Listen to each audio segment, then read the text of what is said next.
ধার্মিক মান্যতা অনুযায়ী অঘরীদের মৃত্যু ভয় থাকে না। এটা মনে করা হয় যে তারা মৃতদের সঙ্গে ঘর করেন, তাদের সঙ্গেই খান, তাদের সঙ্গেই সম্ভোগ করে থাকেন। ভারতে প্রথম কাশীতে অঘরীদের উৎপত্তি, তারপর এরা বিভিন্ন মন্দিরে ছড়িয়ে পড়ে। কারা এই অঘরী? আসলে এদের কি সাধনা করেন এরা? তাদের সাধনার পথ কেমন? আসুন জেনে নিই এমন কিছু মন্দিরের কথা যেখানে এরা তন্ত্র সাধনা করে। তাদের বিভিন্ন বিষয় নিয়ে আজকের সম্পূর্ণ ভিডিওতে আলোচনা করি। তাই সম্পূর্ণ ভিডিওটা বেশ ইন্টারেস্টিং হয়েছেন, এবং যদি আপনি দ্বিতীয় পৃথিবীর চ্যানেলটিতে নতুন হয়ে থাকেন তাহলে অবশ্যই সাবস্ক্রাইব করে পাশে থাকা বেল আইকনটি অল করে দিন, তাহলে সবার আগে নোটিফিকেশন আপনার ফোনে পৌঁছবে। তাহলে চলুন দেরি না করে এই অঘরী সাধুদের সম্পর্কে আজকে আমরা একটু জেনে নিই।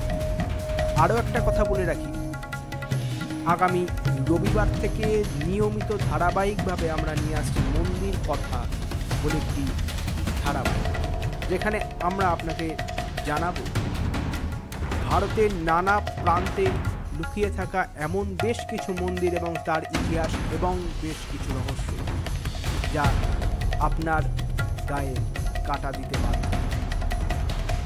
তাহলে ঠিক সন্ধ্যে 6টায় রবিবার আমাদের সাথে আপনারাও থাকছেন। জানাবেন আপনাদের মতামত কমেন্টে। তাহলে চলুন সকলে মিলে জানি এই অঘরীরা আসলে কে এবং তারা সাধনায় বা করেন কোথায়।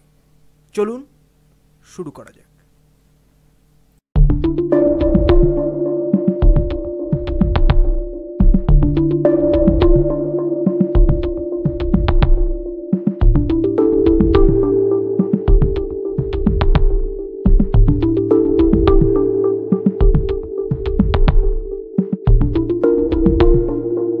প্রাচীনকাল থেকে অঘরী সাধুদের নিয়ে নানা উপকথা প্রচলিত হয়েছে। কেউ বলেন তারা সব মাংস ভক্ষণ করেন, কেউ বলেন তাদের অনেক গুপ্ত বিদ্যা করায়ত্ত রয়েছে, তন্ত্রের মাধ্যমে অনেক অসাধ্য তারা সাধন করতে পারে।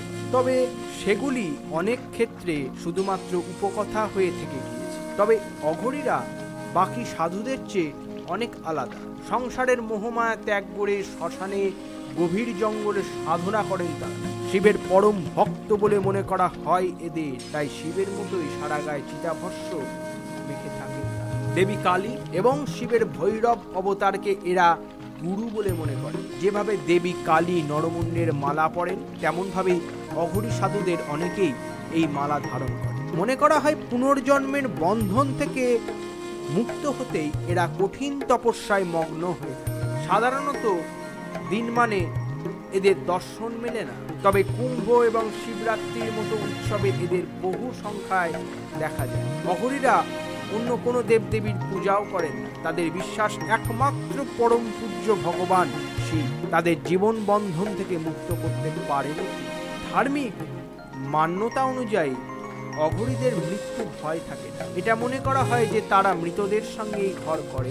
ভারতে প্রথম কাশীতে অঘরীদের উৎপত্তি হলেও বর্তমানে ভারতের বেশ কিছু মন্দির রয়েছে যেখানে অঘরীদের দেখা মেলে। আসুন জেনে নিই ভারতের এমন বেশ কিছু মন্দির যেখানে অঘরীদের দেখা পাওয়া।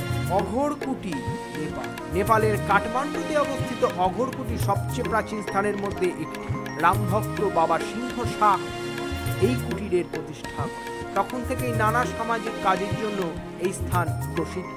এই মন্দিরে মাঝে মধ্যে আপনি লক্ষ্য করবেন অঘরী, তারা বেশ কিছু সাধনা এই মন্দিরে করেন। কালীমঠ সেই পীঠস্থানের মধ্যে একটি, যেখানে দেবী সতীর পিণ্ড পতিত হয়।